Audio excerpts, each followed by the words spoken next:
बिस्मिल्लाहिर्रहमानिर्रहीम। अस्सलामुअलैकुम। मेरा नाम साइमा इरफान है और आज जो हम टॉपिक डिस्कस करने जा रहे हैं वो है current electricity. Current electricity class 7 Oxford book amazing science unit number 12 से लिया गया है।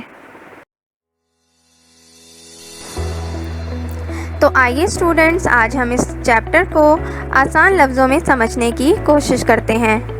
इलेक्ट्रिसिटी तवानाई की एक किस्म है जिसके ज़रिए हम अपनी होम इलेक्ट्रिकल अप्लाइंसेस को काम में लाते हैं। Electricity is the movement of electrically charged particles that is electrons along a conductor. यानी जब किसी कंडक्टर से इलेक्ट्रिकली चार्ज पार्टिकल्स या इलेक्ट्रॉन्स मूव करते हैं तो इलेक्ट्रिसिटी प्रोड्यूस होती है। यहाँ मैं दो टर्म्स यानी इलेक्ट्रिकली चार्ज पार्टिकल्स और कंडक्टर को हाईलाइट करूँगी। कंडक्टर्स ऐसे मटेरियल्स को कहा जाता है जिनसे इलेक्ट्रिसिटी आसानी से पास हो जाए। For example gold, copper, silver and iron conductors हैं क्योंकि इनसे इलेक्ट्रिसिटी आसानी से पास हो जाती है। Second term is electric charges. Circuit में दो तरह के चार्जेस का फ्लो होता है, positive charges and negative charges. Positive charges को प्रोटॉन्स कहा जाता है जबकि नेगेटिव चार्जेस को इलेक्ट्रॉन्स कहा जाता है। सर्किट में इन चार्जेस का फ्लो इलेक्ट्रिक करंट प्रोड्यूस करता है। सो स्टूडेंट्स, इलेक्ट्रिसिटी हमारे घरों तक किस तरह पहुंचाई जाती है? इलेक्ट्रिसिटी की टू मेन सोर्सेज हैं। पहली पावर स्टेशंस। पावर स्टेशन ज़्यादा मकदार में इलेक्ट्रिसिटी प्रोवाइड करते हैं जिससे हम हाई वोल्टेज इलेक्ट्रिकल अप्लाइंसेस को ऑपरेट कर सकते हैं। सेकेंड, इलेक्ट्रिक सेल्स यानी बैटरीज कम मिकदार में इलेक्ट्रिसिटी प्रोवाइड करती हैं, पोर्टेबल होती हैं, रिचार्जेबल होती हैं और सेफ होती हैं।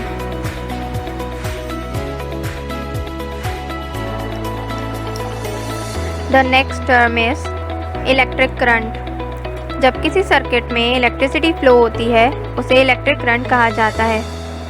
इलेक्ट्रॉन्स जो एक जगह से दूसरी जगह आसानी से मूव कर जाते हैं वो फ्री इलेक्ट्रॉन्स कहलाते हैं। और जब ये फ्री इलेक्ट्रॉन्स किसी सर्किट में एक पर्टिकुलर डायरेक्शन में मूव करते हैं तो इलेक्ट्रिक करंट प्रोड्यूस होता है।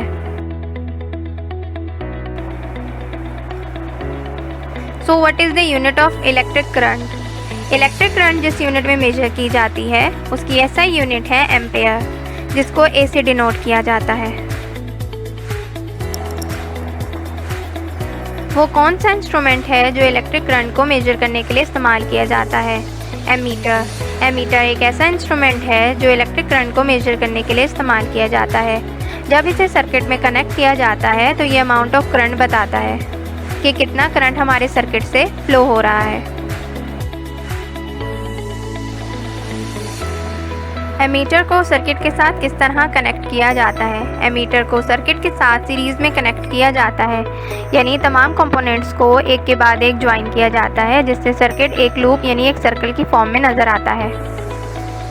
इसके अलावा एमीटर के पॉजिटिव टर्मिनल को बैटरी के पॉजिटिव टर्मिनल से ज्वाइन किया जाता है जबकि एमीटर के नेगेटिव टर्मिनल को बैटरी के नेगेटिव टर्मिनल से ज्वाइन किया जाता है।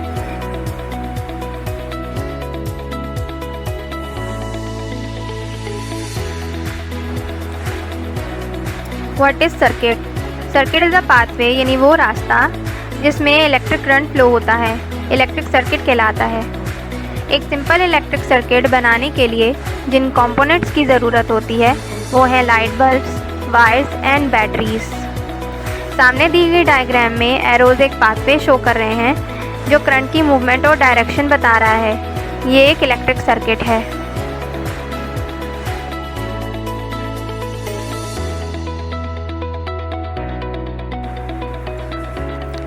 स्टूडेंट्स, आप किस तरह जानेंगे कि आपका सर्किट कंप्लीट है या इनकम्प्लीट?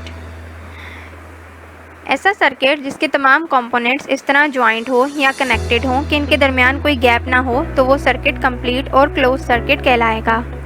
इस सर्किट में अटैच बल्ब रोशन हो जाएगा। जबकि इनकम्प्लीट सर्किट में कंपोनेंट्स के दरमियान गैप होगा, सो इलेक्ट्रिक करंट पूरी तरह से फ्लो नहीं कर पाएगा। जैसा कि इस डायग्राम में दिखाया गया है, इस सर्किट में कनेक्टिंग वायर मिसिंग है कनेक्टिंग वायर मिसिंग होने की वजह से ये इनकम्प्लीट सर्किट कहलाएगा। क्योंकि इस सर्किट में करंट पूरी तरह से फ्लो नहीं हो पाएगा, इसलिए इस सर्किट में अटैच बल्ब रोशन नहीं होगा।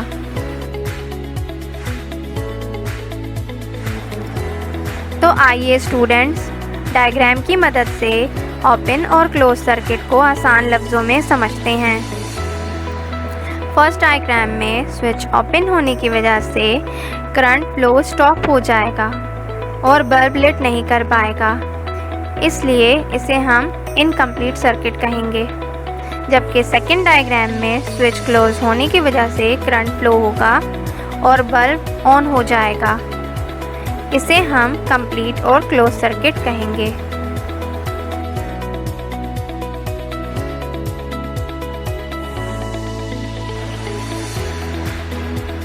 Next is how to draw a circuit diagram.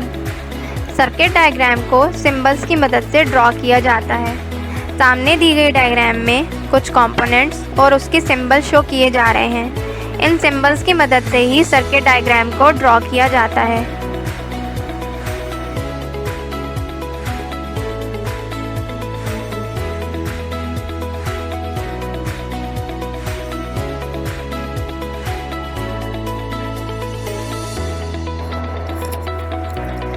Circuits को दो तरीकों से अरेंज किया जाता है।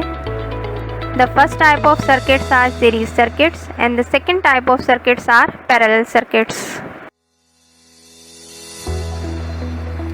सीरीज सर्किट में कंपोनेंट्स एक के बाद एक ज्वाइन होते हैं। इस तरह एक सिंगल लूप फॉर्म होता है। अगर सर्किट किसी भी जगह से ब्रेक हो तो पूरे सर्किट में करंट का फ्लो रुक जाता है।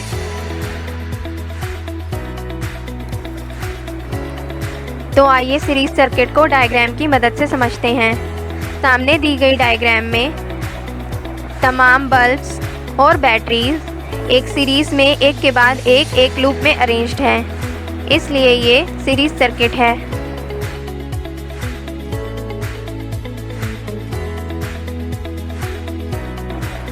सीरीज सर्किट में चूंकि करंट एक पाथवे में फ्लो होता है, इसलिए current through out the circuit same रहता है। फॉर एग्जाम्पल, अगर आप सर्किट में 3 बल्ब्स ज्वाइन करते हैं तो तीनों बल्ब्स में करंट एक जैसा फ्लो होता है, जबकि सीरीज सर्किट में वोल्टेज वेरिएबल होते हैं। जैसे जैसे सर्किट्स में इलेक्ट्रिकल कंपोनेंट्स की तादाद बढ़ती है, वैसे ही अगले ज्वाइन होने वाले कंपोनेंट्स में वोल्टेज की मिकदार कम होती जाती है। फॉर एग्जाम्पल, अगर आप सर्किट में बल्ब्स की तादाद में इजाफा करते हैं तो जैसे जैसे आप बल्ब्स की तादाद में इजाफा करते जाएंगे, वैसे वैसे अगले ज्वाइन होने वाले बल्ब्स में वोल्टेज की मिकदार कम होती जाएगी। So in a series circuit, the current that flows through each of the components is the same and the voltage across the circuit is the sum of individual voltages drop across each component.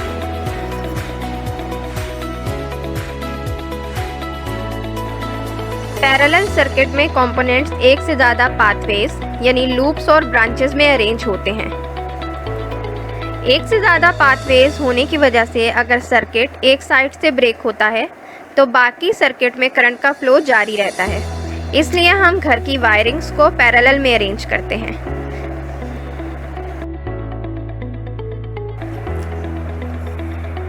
जैसा कि आप देख सकते हैं, इस diagram में bulbs एक से ज़्यादा लूप्स में या ब्रांचेस में अरेंज्ड हैं और ये पैरेलल अरेंज्ड हैं, इसलिए ये पैरेलल सर्किट कहलाता है।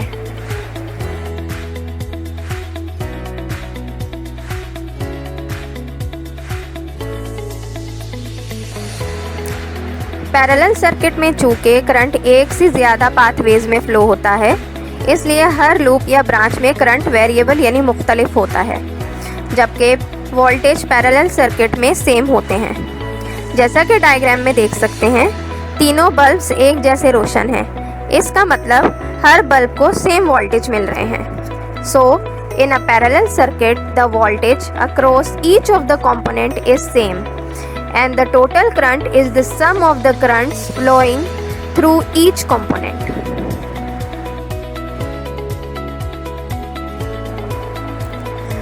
Next is what is a switch. Switch एक स्मॉल डिवाइस है जो सर्किट में सर्किट को ओपन और क्लोज करने के लिए इस्तेमाल की जाती है।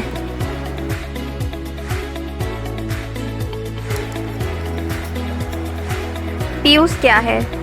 फ्यूज़ इलेक्ट्रिकल गैजेट्स में इसलिए इस्तेमाल किया जाता है ताकि हमारी इलेक्ट्रिकल गैजेट्स ज़्यादा मिकदार में आने वाले करंट के नुकसान से महफूज रह सकें। फ्यूज़ में एक low melting point fuse wire इस्तेमाल की जाती है जिसका मेल्टिंग पॉइंट कम होता है। सर्किट में ज़्यादा वोल्टेज की वजह से ये वायर मेल्ट हो जाती है और फ्यूज़ ब्रेक हो जाता है, जिसकी वजह से हमारी इलेक्ट्रिकल अप्लायंसेस काम करना बंद कर देती हैं और नुकसान से बच जाती हैं।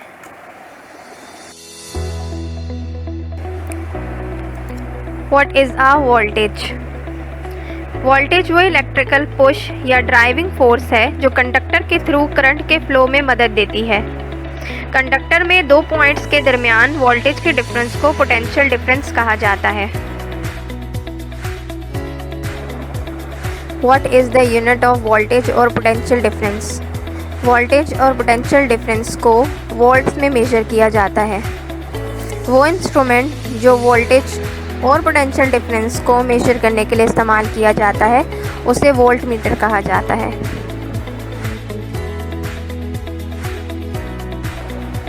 सो स्टूडेंट्स, वोल्ट मीटर को किस तरह सर्किट में कनेक्ट किया जाता है? वोल्ट मीटर को सर्किट के साथ हमेशा पैरेलल में कनेक्ट किया जाता है। वोल्ट मीटर की पॉजिटिव साइड को बैटरी के पॉजिटिव टर्मिनल से, जबकि वोल्ट मीटर की नेगेटिव साइड को बैटरी के नेगेटिव टर्मिनल से अटैच किया जाता है।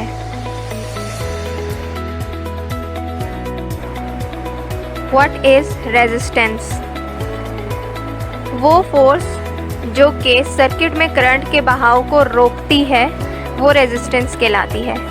रेजिस्टेंस को यूनिट ओम में मेजर किया जाता है।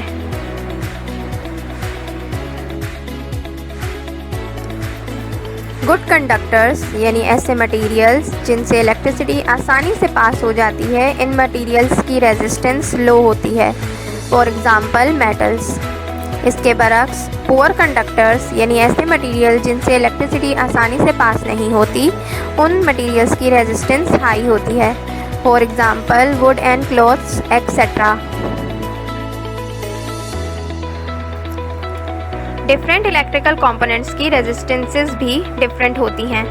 फॉर एग्जाम्पल निक्रोम वायर की रेजिस्टेंस कॉपर वायर के मुकाबले में ज़्यादा होती हैं। यहाँ आपसे एक सवाल करना चाहूँगी जिसका आंसर आप कमेंट्स में दे सकते हैं। घर की इलेक्ट्रिकल फिटिंग्स के लिए कौन सी वायर बेहतर होगी, निक्रोम या copper wire? What is resistor? Resistor एक ऐसा इलेक्ट्रिकल कंपोनेंट है जो सर्किट में करंट के बहाव में एक मखसूस रेजिस्टेंस पैदा करने के लिए इस्तेमाल किया जाता है।